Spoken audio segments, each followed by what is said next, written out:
تو اللہ فرمائیں کہ میرے مہمانوں نے کھا بھی لیا، پی بھی لیا، پھل بھی کھا لیے، کپڑے بھی پہن لیے، خوشبو بھی لگا لی، ہاں میرے بندو کوئی وعدہ باقی ہے جو پورا نہیں ہوا؟ کہیں گے نہیں یا اللہ سارے پورے ہو۔ ان کو بھلا دے گا کہ ابھی تو دیدار ہونا ہے، تو کہیں گے یا اللہ سارے پورے ہو گئے۔ اللہ کہیں گے نہیں ایک وعدہ باقی ہے۔ تو کہیں گے یا اللہ وہ کون سا؟ تو نے دوزخ سے بچا لیا، تو نے ہمارا حساب آسان کر دیا، تو نے پل سے ہمیں گزار دیا، تو نے ہمیں اپنے عذاب سے بچا لیا، تو نے ہمیں جنت میں پہنچا دیا، اپنے دربار میں بٹھا دیا، اب وہ کون سا وعدہ باقی ہے؟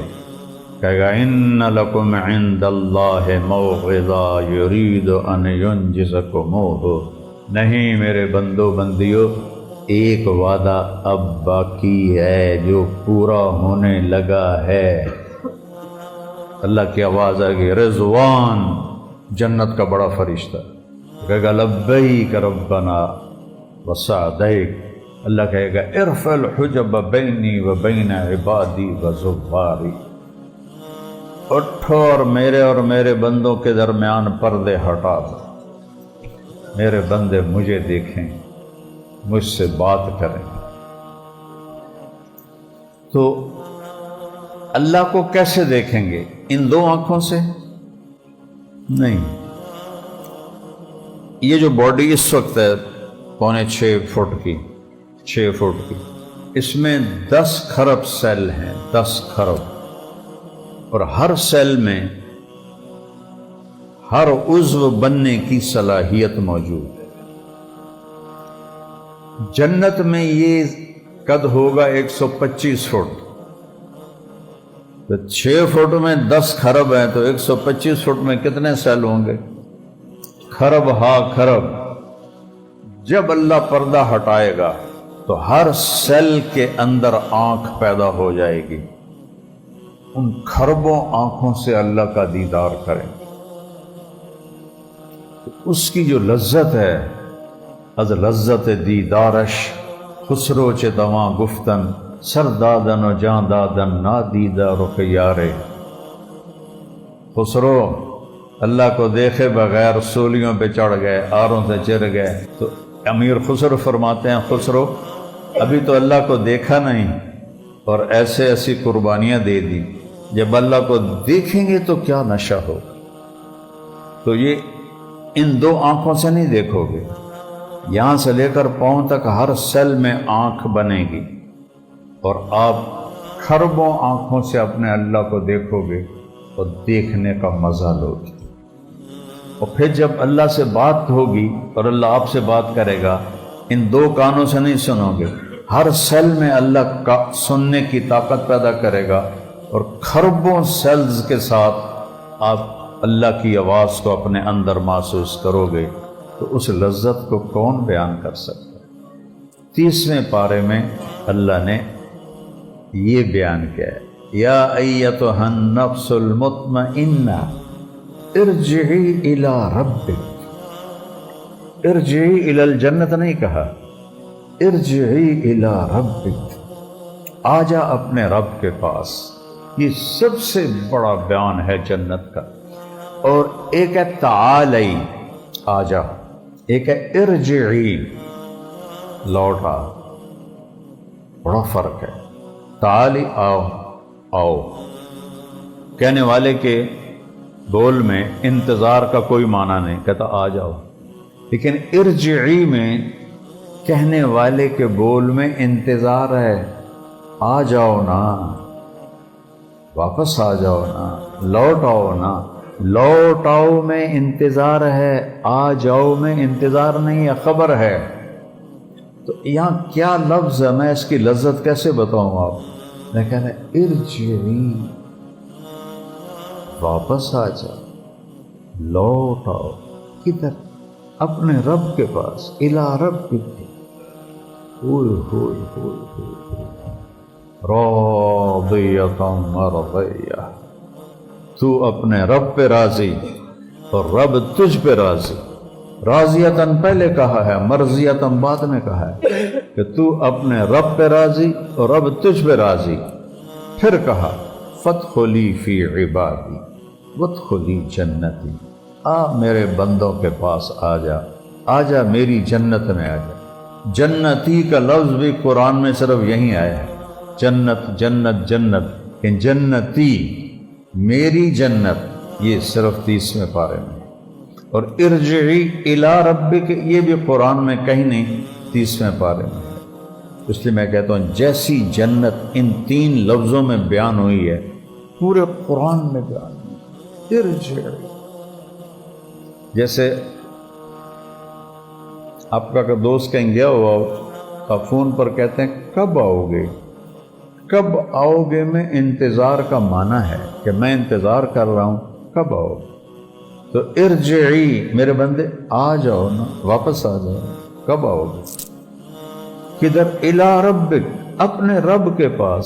کیا کمال ہے، اضافت کیا کی، ربک، ربکم نہیں کہا، ایک ایک کو الگ الگ کہہ رہا ہے، اپنے رب کے پاس، اپنے رب کے پاس، اپنے رب کے پاس، اپنے رب کے پاس آ جا۔ فادخلی فی عبادی، جو میرے پیارے ہیں ان کے پاس آ کے بیٹھ جا۔ وادخلی جنتی، میری جنت میں آ کے بیٹھ جا۔ پورے قرآن میں جنتی کا لفظ یہاں کے علاوہ کہیں نہیں ہے۔ ارجعی الی ربک پورے قرآن میں اس کے علاوہ اور کہیں نہیں ہے۔ اس لیے میں کہتا ہوں جیسی جنت یہاں بیان ہوئی ہے کہیں نہیں ہے۔ یہ 30ویں پارے کا نہیں، پورے قرآن کا خلاصہ ہے جو میرے رب نے بیان فرمایا ہے۔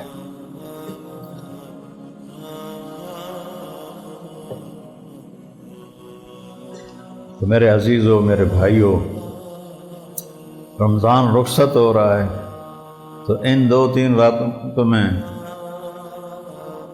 اپنے اللہ کو راضی کر۔ میں کہتا ہوں سب سے آسان ہے اللہ کو راضی کر۔ آسمان تک گناہوں کو پہنچا دے، آدھی زبان سے کہہ دے یا اللہ معافی، تو اللہ کہتا جاؤ معاف کر دو۔ ایسا رب کہیں دیکھا؟ تو بھائیوں، ان بچوں سے بھی کہتا ہوں، اپنے آپ کو بھی کہتا ہوں، سارے دوستوں سے کہتا ہوں، اپنے اللہ سے صلح کر، اپنے اللہ کو منا لیں کہ زندگی کے معراج ہی یہ ہے کہ اللہ راضی ہو جائے۔ اور جب ہم دنیا سے جا رہے ہوں تو اللہ یہ کہہ رہا ہو ارجعی الی ربک راضیۃ مرضیہ فادخلی فی عبادی وادخلی جنتی۔ کوئی مشکل نہیں ہے، آپ اندازہ لگاؤ چھوٹی سی زندگی کے لیے کتنا تھکتے ہیں ہم لوگ، چند سالوں کی ضرورت کے لیے کتنے پاپڑ بیلتے ہیں، اور جنت جیسی دولت، اللہ کی رضا جیسی دولت۔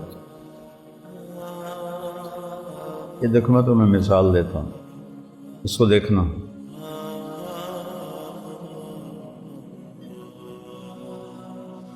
قطرہ گر گیا ہے، اب پانی کی تری لگی ہوئی ہے، ٹھیک ہے، آپ محسوس کر رہے ہیں، نظر نہیں آ رہی ہوگی، قریب والے دیکھ رہے ہیں۔ جنت کے پانی میں یا سلسبیل میں یا معین میں یا رحیق میں یا زنجبیل میں یا کافور میں، جتنے بھی وہاں چشمے دریا ہیں، ان میں اتنی انگلی ڈالی اور یوں باہر نکالی، اور آسمان پہ بیٹھ کے انگلی کو نیچے کر دے، اتنی یوں، اب پورا جڑا ہے، صرف پانی ڈبا ہے، یا جنتی شراب ڈبا، یا دودھ ہے یا شہد ہے،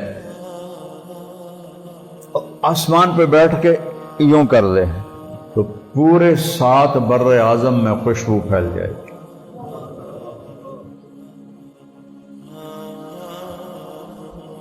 مہنگی سے مہنگی خوشبو لگاؤ، آدھے گھنٹے بعد لگتا لائی کوئی نہیں،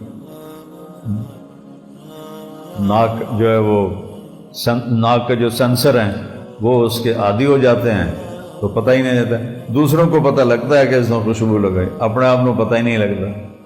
تو یہ ایک قطرہ کسی بھی پانی کا، شراب کا، شہد کا، دودھ کا، آسمان پہ بیٹھ جائے، آسمان آج تک کسی نے نہیں دیکھا، اتنا اونچا ہے، تو ساتوں بر اعظم اور ساری کائنات میں خوشبو پھیل جائے گی. تو اللہ نے کیا گھر بنایا ہے، کیسا بنایا ہے. اور جنت الفردوس والے وہ خوش قسمت ہیں اے جن کو اللہ صبح بھی دیدار کرائے گا، شام بھی دیدار کرائے گا. باقی جنتیوں کو جمعہ جمعہ ہوگا، ہر جمعے، لیکن جنت الفردوس والے صبح بھی شام. اور میرے نبی نے فرمایا اللہ سارے جنتیوں کو دیدار عام کرائے گا اور ابو بکر صدیق کو دیدار خاص کرائے گا. کیا مان ہے جڑیا. تو چلو بھائی، اللہ ہمیں بھی جنت الفردوس کے کسی کھوٹ چھوٹے بڑھا دے، کم از کم صبح و شام اللہ کا دیدار تو کریں، چونکہ اس کے سامنے تو جنت بھی کچھ نہیں ہے. کیا کرنا ہے؟ 5 نمازیں قضا ہو گئی، بعد میں پڑھ کے اس کی حاضری لگوا دو، ناراضگی ختم. سال کے بعد 30 روزے جو یوں گزر جاتے ہیں،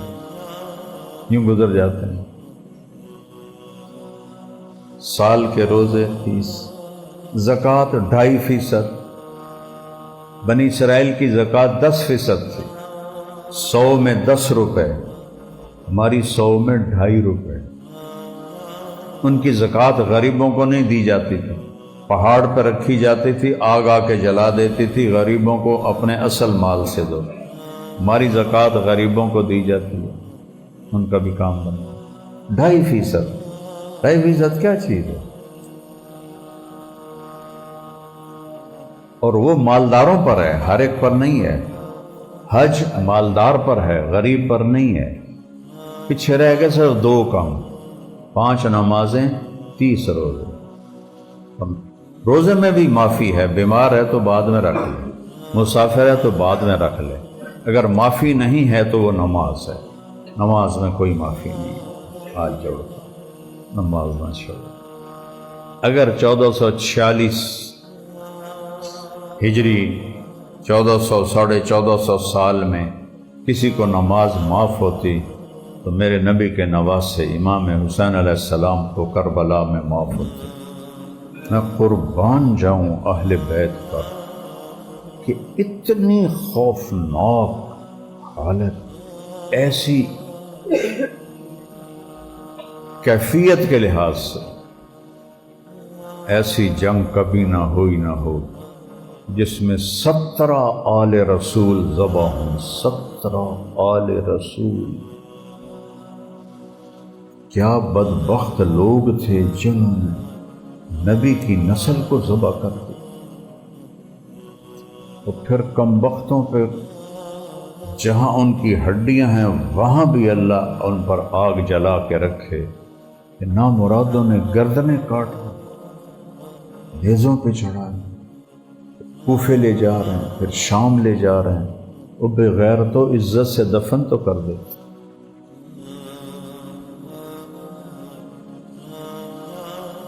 یزید نے نہیں کہا تھا کہ قتل کرنا، لیکن اس نے ان 3000 کا سر کیوں نہیں لایا؟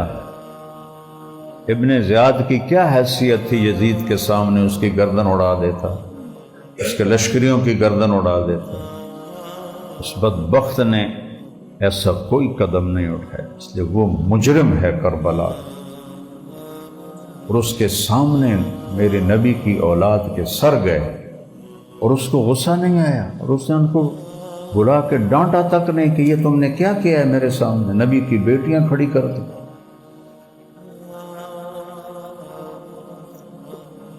ایسی خوفناک حالت میں امام حسین نے نماز نہیں چھوڑی. تو انہوں معافی مل سکتی؟ دسو. اچھا، نماز۔ اس کے بعد ایک حدیث سناتا ہوں، دنیا و آخرت بن جائے۔ میرے نبی نے فرمایا 4 کام کر لو، دنیا بھی تمہاری آخرت۔ صدق و حدیث، ہمیشہ سچ بولنا، جھوٹ نہ بولنا۔ اللہ نے جھوٹوں پہ لعنت کی ہے، فَنَجْعَلْ لَعْنَتَ اللَّهِ عَلَى الْكَاذِبِينَ، ظالموں پہ لعنت کی ہے، کافروں پہ لعنت کی ہے۔ اذن مؤذن لعنت اللہ علی الظالمین، لعنت اللہ علی الکافرین، کافروں پر، ظالموں پر، جھوٹوں پر اللہ نے لعنت کی ہے۔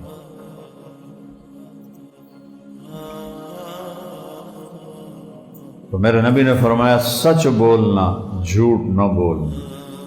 نمبر 2، ہمیشہ دیانتداری سے کام کرنا، 2 نمبری نہ کرنا، دھوکہ نہ دینا، 2 نمبری نہ کرنا۔ 2، تیسرا، اپنے اخلاق اچھے رکھنا، کسی کو دکھ نہ دینا، تکلیف نہ دینا، خاص طور پہ والدین، خاص طور پہ بیوی کو عزت دینا کمال ایمان ہے۔ میرے نبی نے فرمایا قیامت کے دن سب سے قریب میرے وہ ہوگا جس کے اخلاق اچھے ہوں گے اور جس کا اپنی بیوی کے ساتھ انتہائی خوبصورت سلوک ہوگا، وہ سب سے زیادہ میرے قریب ہوگا۔ اور بیوی کو ہی سب سے زیادہ ذلیل کیا جاتا ہے۔ ہمارا جو سسرالی معاشرہ ہے وہ ہندی ہے، اسلامی نہیں ہے، ہندی معاشرہ ہے۔ ہمارے ہاں اسلام آیا تصوف کے راستے، تصوف میں صرف عبادات پہ زور تھا، معاشرت پہ کوئی نہیں تھا۔ پھر علماء زیادہ یہاں فلسفی تھے، فقہ زیادہ تھا، سیرت کوئی نہیں تھی، تو نبی والی زندگی گھروں میں نہیں آئی۔ گھروں میں اب بھی ہندی زندگی ہے، ہندی معاشرت ہے۔ اس لیے لوگ اپنی بیٹیوں کو کس محبت سے پالتے ہیں، اور سسرال والے اس کا تیا پانچا کر کے رکھتے۔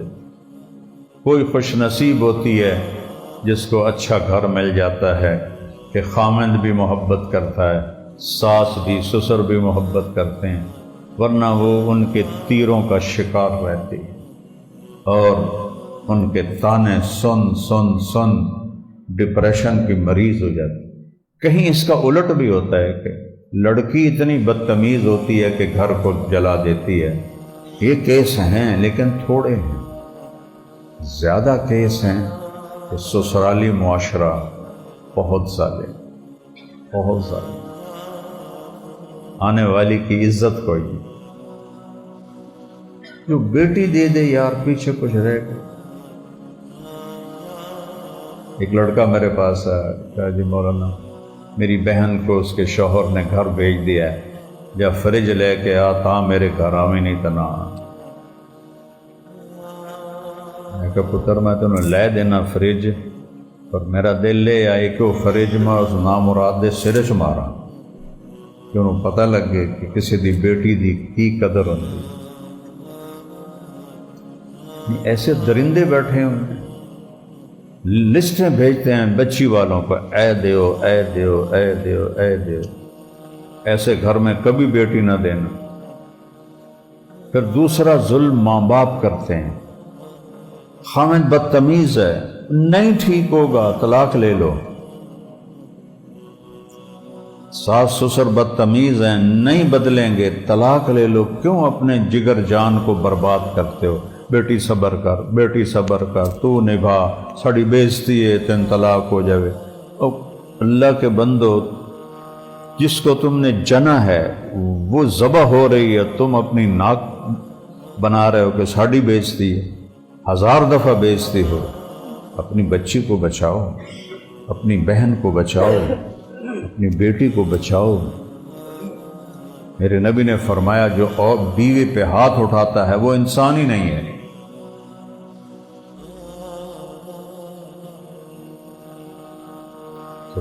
بیویوں سے اچھا سلوک کرو. بیویوں سے کہتا ہوں خامدوں سے اچھا سلوک کرو. دونوں. میرے نبی نے کہا سب سے بہترین وہ ہے جو بیوی سے اچھا سلوک کرے، اور فرمایا سب سے بہترین عورت وہ ہے جو خامد سے اچھا سلوک کرے. دونوں کو برابر کیا. نبی والی معاشرت پڑھو. میرے نبی نے 11 شادیاں کیوں کیں؟ شوق کی نہیں تھیں. شوق کی ہوتی تو 25 سال کی عمر میں 40 سال کی بیوہ سے کوئی شادی کرے گا؟ یہ میرے شاگرد بیٹھے ہوئے ہیں، ان کے ماں پیو پکڑ لیں، چل 40 سال دی بیوہ شادی کر، انشاءاللہ ایسی دوڑ لاوے گا کہ ساری زندگی ماں پیو نے شکل ہی نہیں دکھاوے. اور میرے نبی نے 40 سال کی 2 دفعہ بیوہ ہوئیں ان سے شادی کی اور 25 سال ان کے ساتھ گزار دیے. جب 50 سال کی عمر ہوئی تو پھر 10 شادیاں کی. فرمایا میں نے جہاں شادی کی اللہ نے کہا میں نے شادی کی، میں نے خود نہیں کی، اللہ نے کہا. کیوں؟ زندگی سمجھانے کے لیے. زندگی سمجھانے کے لیے. ام عائشہ چھوٹی عمر کی تھی. آپ ان کے پاس کھانے پر بیٹھتے، نوالا ان کے منہ میں ڈالتے محبت کی وجہ. ایک نوجوان میرے پاس آیا، کہا جی میری بیوی سے بڑی لڑائی ہوتی ہے، مجھے کوئی تعویذ دو کہ وہ سیدھی ہو جائے. میں کہتا ہوں میں سچی دسا، بیوی تے کوئی تعویذ اثر نہیں کرتا. باہیں تو شیخ عبد القادر جیلانی کو لو بھی تعویذ لے آویں نا، بیوی تے کوئی تعویذ اثر نہیں کرتا. کہنے لگا پھر کیا کروں؟ میں کہا وہ کرو جو میرے نبی نے کیا. کہا کیا کیا؟ میں نے کہا جب بھی کھانے پر بیٹھو 2-3 نوالے اس کے منہ میں خود ڈال دیا کر. کہا اس سے کیا ہوگا؟ میں کہا وہ مڑ تو ویکھی کی ہوگا. کچھ 8-10 دن گزر گئے، اس کا فون آیا ویسے ہی حال پوچھنے. مجھے اپنی بات یاد آ گئی. میں نے کہا وہ میری بات پہ عمل کیا تھا؟ آندھا جی نہیں کوئی نہیں. میں کہا کیوں؟ کہ شرم آندی. میں کہا لڑدیاں شرم نہیں آندی. عورت بیچاری کمزور، اس سے لڑنا بھی کوئی مردانگی ہے. شرم کی بات تو یہ ہے کہ تم ایک کمزور سے لڑتے. میں کہا چل دوپہر کا وقت ہے، اسے لقمہ کھلا پھر مجھے فون کر. تو عصر سے پہلے اس کا فون آیا کہ مولانا صاحب کمال ہو گیا. میں کہا کیا ہوا؟ کہ میں نے ایسے جو نوالا اس کے منہ میں ڈالا تو اس کا منہ ایسے ہو گیا. وہ چباونا بھول گئی اور کہنے لگی اے تو آپ تو کر نہیں سکتا، تینوں کہیں پٹی پڑھائی. تو وہ کہنے لگا مجھے مولانا طارق جمیل نے پڑھائی. تو کہا اس نے ایسے اپنی جھولی اٹھا لی اور دینے لگی مجھے دعائیں، میرے بچوں کو، میرے گھر کو. 2 بول محبت کے آپ لوگوں کا دل خرید سکتے، ایک مسکراہٹ سے آپ لوگوں کے دل خرید سکتے. لیکن یہاں ذہن ہے میں خامندہ، میری نوکر ہے، میری ماں دی بھی خدمت کرے، میرے پیو دی بھی خدمت کرے، میری بہنوں دی بھی خدمت کرے، میرے بھائیاں دی بھی خدمت کرے. وہ تیری نوکرانی ہے یا بیوی ہے؟ اس کے ذمہ ہی نہیں. میں ممبر رسول پہ بیٹھا ہوں. بیوی کے ذمہ میرے ماں باپ کی خدمت نہیں ہے، میری بہنوں بھائیوں کی خدمت نہیں ہے، صرف اپنے خامد کے لیے وہ آئی ہے. اس سے تو ہماری اولادیں ڈپریشن کا شکار ہو کے پیدا ہو رہی ہیں. تو آنے والی لڑکی پر اتنا پریشر ڈالتے ہیں تو ڈپریشن کا شکار ہو جاتی ہے، اور اندر پلنے والا جو بچہ ہے وہ بھی ڈپریشن زدہ پیدا ہوتا ہے. تو سچ بولو نمبر 1، کسی کو دھوکہ نہ دو نمبر 2، کسی کی دل آزاری نہ کرو. اس کو میں نے تھوڑا تفصیل سے بیان کیا ہے کہ کسی کے ساتھ بدتمیزی نہ کرو. اور چونکہ بیویوں کو بہت حق تلفی ہوتی ہے. اور ایک دوسری چیز کہ بیٹیوں کو، بہنوں کو وراثت میں حصہ نہیں دیتے، لوگ خود کھا جاتے ہیں. بہت بڑا ظلم ہے. کوئی چوری کرتا، کوئی جوتی اٹھاتا ہوا پکڑا جائے تو سارے نمازی رل کے انہوں لتر مارنا شروع کر دیں۔ جس نے اپنی بہن کی جائیداد ہڑپ کر لی، اس کمبخت سے بڑا بھی کوئی چور ہو سکتا ہے؟ کہ ایک پیٹ سے نکلے ہوئی بہن، ایک چھاتی کا دودھ پینے والے بہن بھائی، اللہ نے اس بچی کا حق رکھا ہے باپ کی جائیداد میں، ماں کی جائیداد میں، اور بھائی سارا کھا جاتا، حرام ہو جاتا ہے سارا رزق۔ اپنی بیٹیوں کو جائیداد نام کر کے مرو، نہیں تو تمہارے بیٹے نہیں دیں گے۔ پورا پاکستان پھر کے بتا رہا ہوں، کسی صوبے میں بیٹیوں کو دینے کا کوئی رواج نہیں، چاہے کوئی دیندار ہے، چاہے کوئی داڑھی والا ہے، چاہے کوئی بڑا صوفی بزرگ ہے، چاہے کوئی تبلیغی ہے، چاہے جو بھی اس کے ساتھ لیبل لگا ہوا ہے، بہنوں کو کوئی حصہ نہیں دیتے۔ دیا کرو، اللہ نے حصہ رکھا ہے۔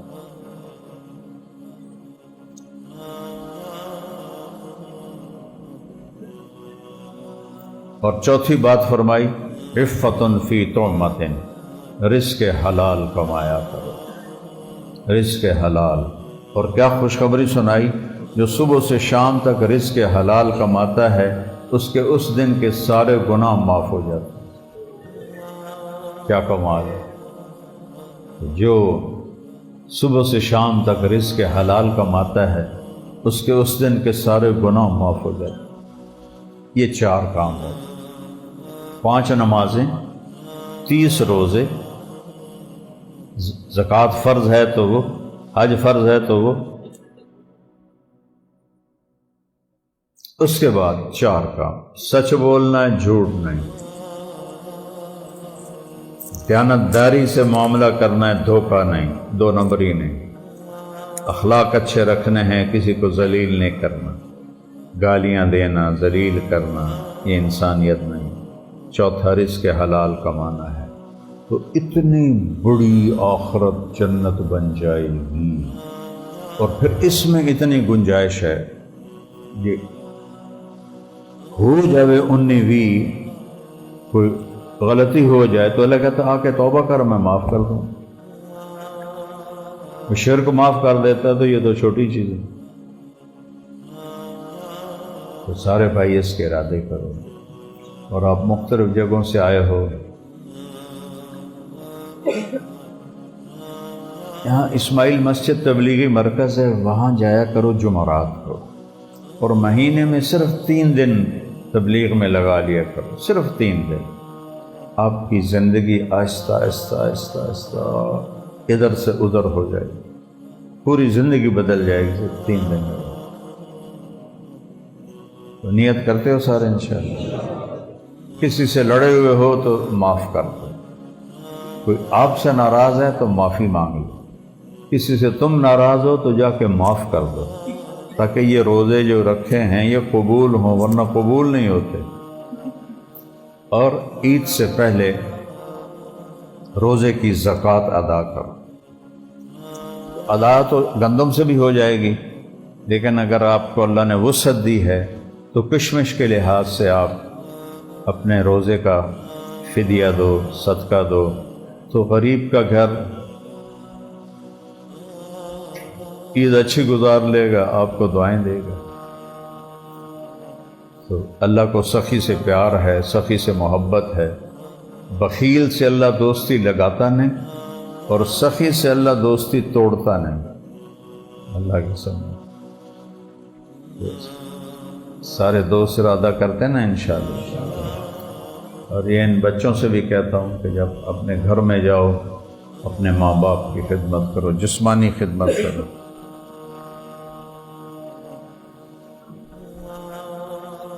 میرے والد ناراض تھے نا جب میں میڈیکل چھوڑا اور میں نے کہا میں مولوی بنوں گا، تو 1971 کی بات ہے، تو اس وقت تو مولوی بننا ایک گالی تھا، اور خاص طور پر جو ہم لوکل ذمہ دار ہیں جن کو جانگلی لوگ کہتے ہیں، ہم جانگلی کلچر کے ذمہ دار ہیں، تو ہمارے ہاں تکبر اور منہ چھونچی رکھنا یہ ایک فخر کی بات تھی تو وہ میرے باپ ہضم نہ کر سکے کہ مولوی بنے گا، میرا بیٹا مولوی بنے گا۔